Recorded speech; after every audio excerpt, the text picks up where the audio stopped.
Here, we're in a land situated between latitude 63 and 66 north and longitude 13 and 24 west. A land which is nowhere more than 200 miles from the Arctic Circle.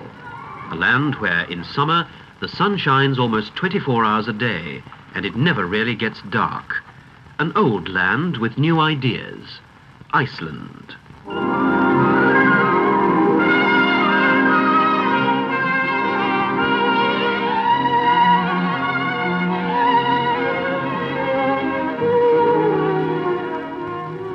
Iceland was given its name by a Norse Viking in the 9th century, who, after wintering here, climbed a mountain and saw one of the fjords of the northwest coast full of ice in what must have been an unusually cold spring.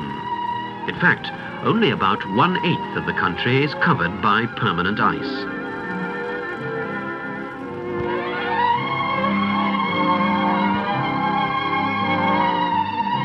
Nowadays, it's an easy country to get to. In a matter of hours, you can fly from London, Copenhagen, Luxembourg, or New York. From London, the flight takes only 2.5 hours.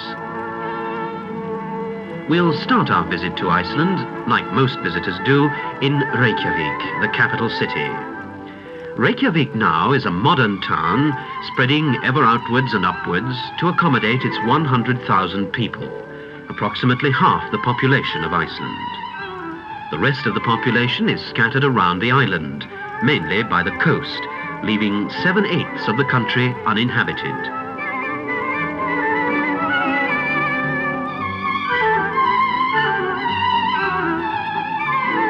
The town itself is modern, full of bustle, with vehicles imported from every country in the world. The Lutheran churches are new, as are most of the houses and apartment blocks. Here, on the outskirts of the town, a complete new suburb will soon arise. The houses won't be cheap, because the only raw material that doesn't have to be imported is the cement. Nearly all the buildings in Reykjavik are new, neat and clean. There's no coal, so there's no smoke. The standard of living, too, is one of the highest in all Europe, and even compares with that of the USA.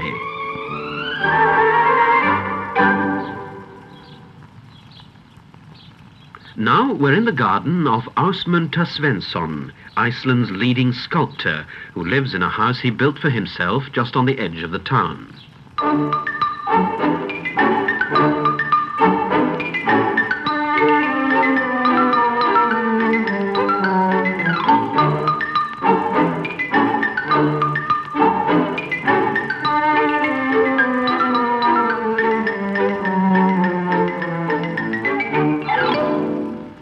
Ásmundur Sveinsson is an approachable, adaptable man.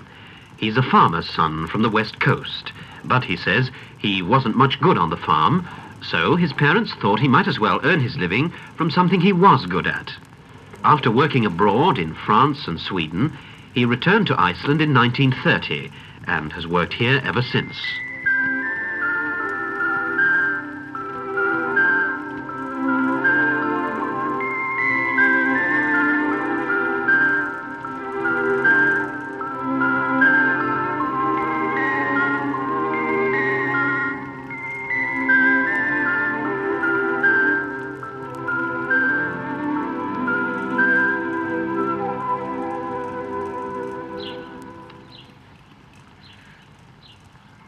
When Svensson was a boy, his parents probably lived in a house built rather like this.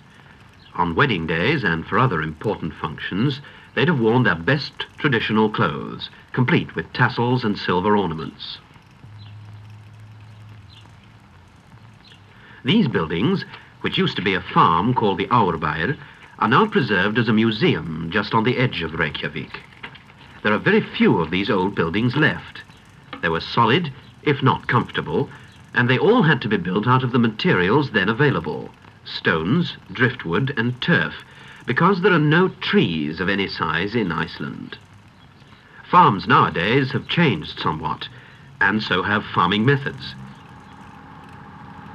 It's possible to make a living off only 20 acres of good grass, and there's an average of 1.5 tractors per farm.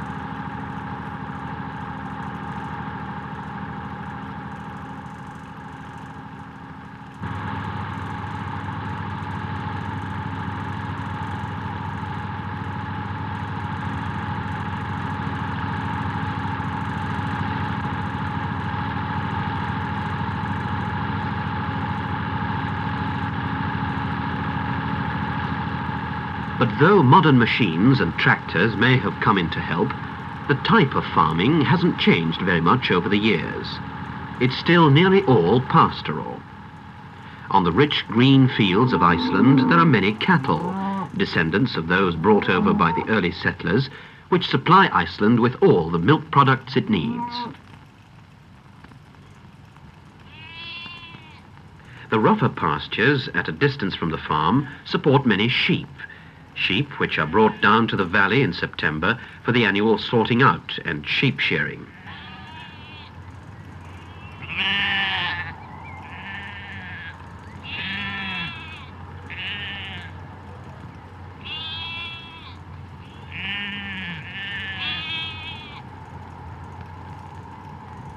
But in spite of the vast numbers of cows and sheep, Iceland doesn't export much meat or dairy produce.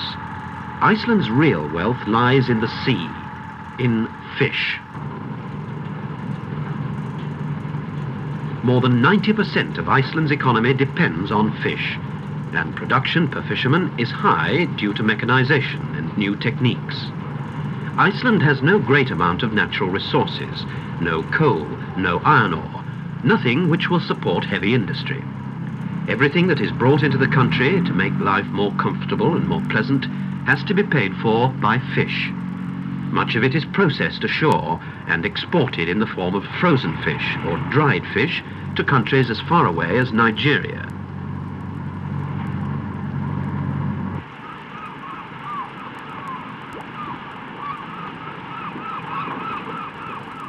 During the summer months, from the Arctic seas, whales are brought in to the whaling station at Hvalfjörður, which is just a short drive from Reykjavik.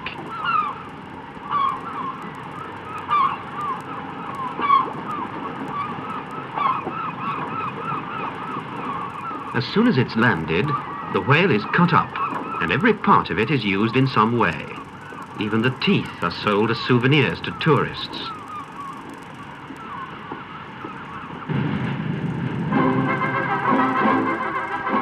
Though Iceland may not have many natural resources, it's blessed with an abundance of free power from the center of the earth.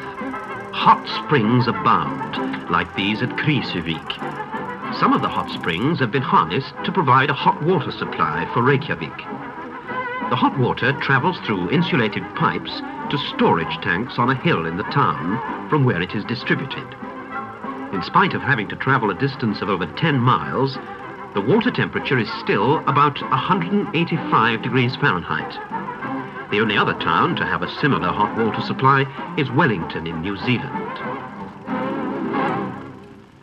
Houses aren't the only things to be heated. There are swimming pools too. So let's go swimming. It's the Icelanders' favorite pastime anyway. And why not, with all that free hot water? There are luxury pools in big hotels in Reykjavik, and many out of doors, both in the town and in the country. There are swimming pools everywhere. There are smaller ones in out-of-the-way places, and they're all heated by this bountiful supply of natural hot water.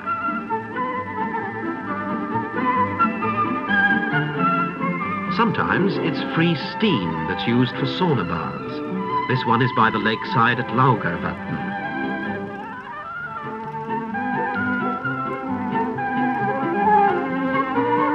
Here, too, we can see one of the old methods of Icelandic cooking, baking bread in hot sand.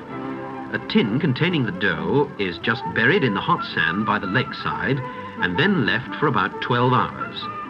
Of course, not many people use this method nowadays because water power has been harnessed to provide electricity, and most Icelandic homes have an electric cooker.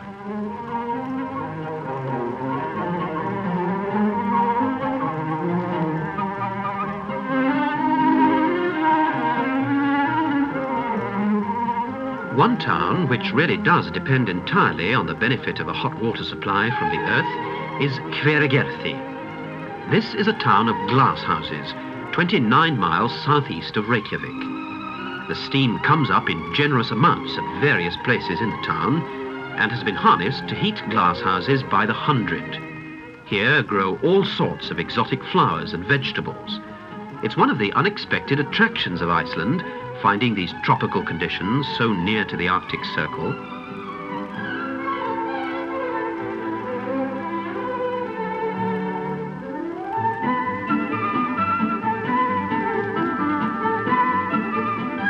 But let's have a look how the bread is getting on.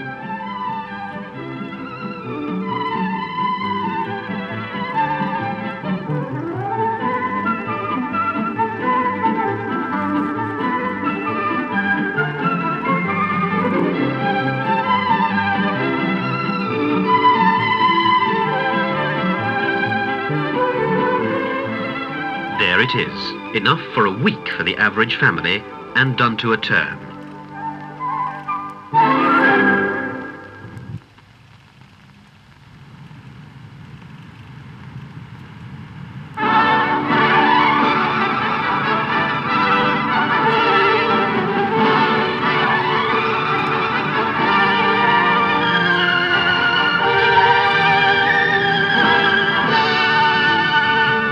The water, which Iceland possesses in generous quantities, flows in a never-ending stream. Though the island is only about 300 miles across, it possesses some wide and fast-flowing rivers, and here at Dettifoss, one of the most impressive waterfalls in Europe.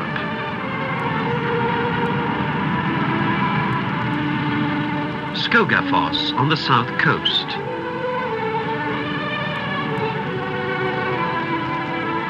Here is Gullfoss, the Golden Fall, which falls in 2 cascades, sending up spray which can be seen from miles away.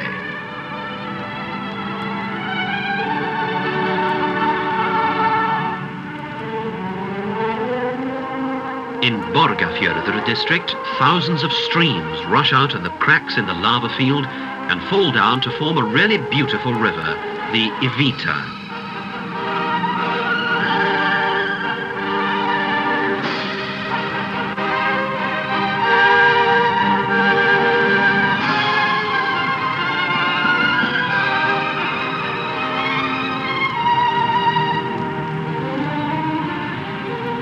The Icelandic rivers are well known and well stocked with fish, with trout and with salmon.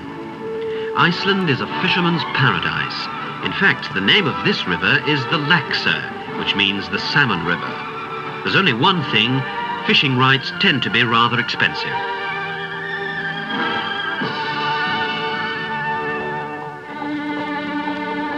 A cheaper form of recreation is to travel by pony. These sturdy Icelandic ponies, the descendants of the ones brought over by the early settlers, are still in demand today, not only by Icelanders, but by many visitors from abroad who like to see the country in the way it has always been done, from horseback.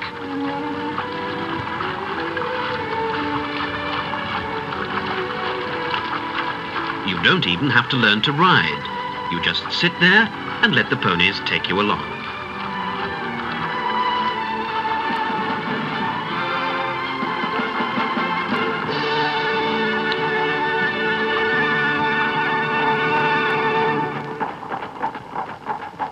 Icelandic ponies travel at the tölt, a sort of running walk that covers the ground remarkably quickly. This is how people from all over Iceland would travel to the old parliament, or þing. It took place here at Þingvellir, 30 miles north of Reykjavik, from the year 930 onwards. The þing lasted 14 days. 14 days of feasting, merrymaking, lobbying and lawmaking. The chiefs and their followers would all attend. They would gather to hear the laws being recited by the Lorkman, who for many years was the country's sole official and did it all from memory, as nothing was written down for the first 300 years. This is where he would stand, and he'd see below him on the plain, which at that time was not cut by so many waterways, thousands of Icelanders all gathered to see justice dispensed, the laws upheld, and to meet friends. One of the reasons why the Icelandic language has stayed so pure and lacking in dialects is this constant intercommunication. The chiefs had recognized campsites. This is one of them, all that's left to remind us of the multitudes who must have then filled this valley. Justice was harsh. Male offenders were sent abroad, fined or beheaded, and female offenders were very often drowned in this pond.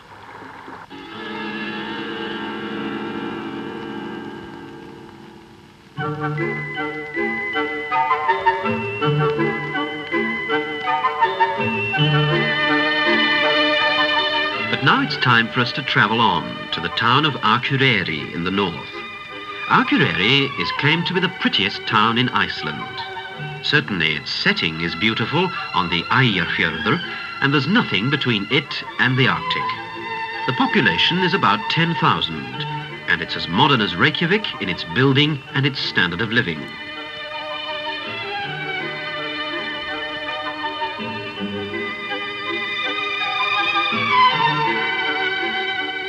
From Akureyri, we can set out to see the north.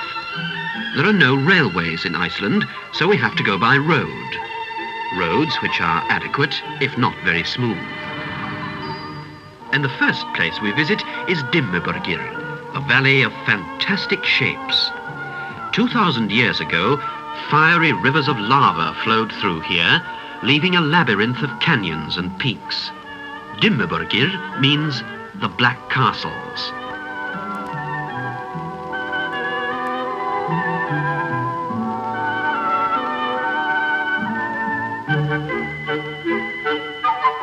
And now for a little bit of relaxation on the water of Lake Mývatn.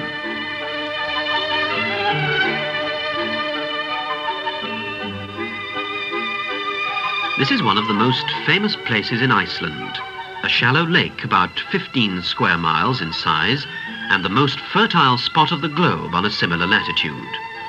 This part of it was formerly a lava pool whose level dropped, leaving behind lava columns that solidified.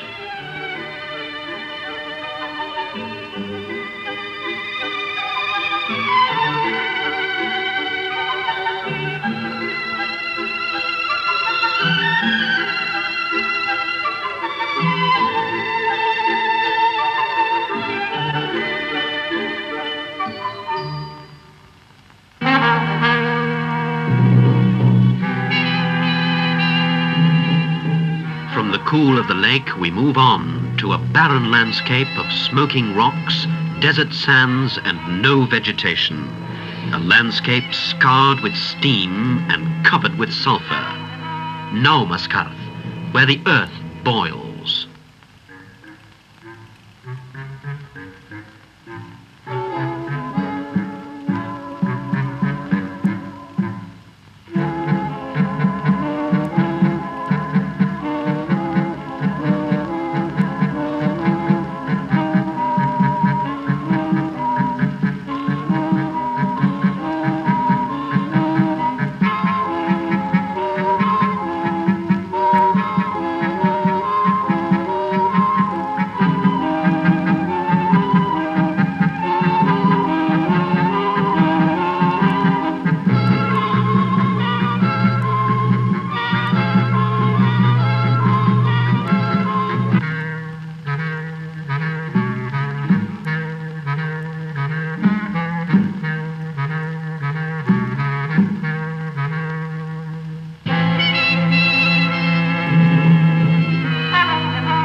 Puffins are just one of the many varieties of wild bird that are found in Iceland, a country to delight any ornithologist.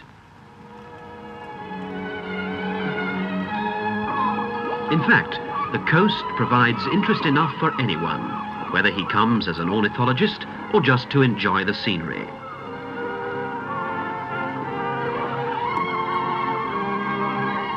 Iceland is a land of natural beauty.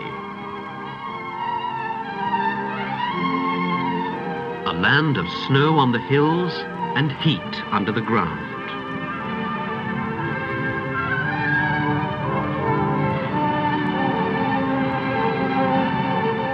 A land where every corner brings a new view to delight the eye and a wonder to remember.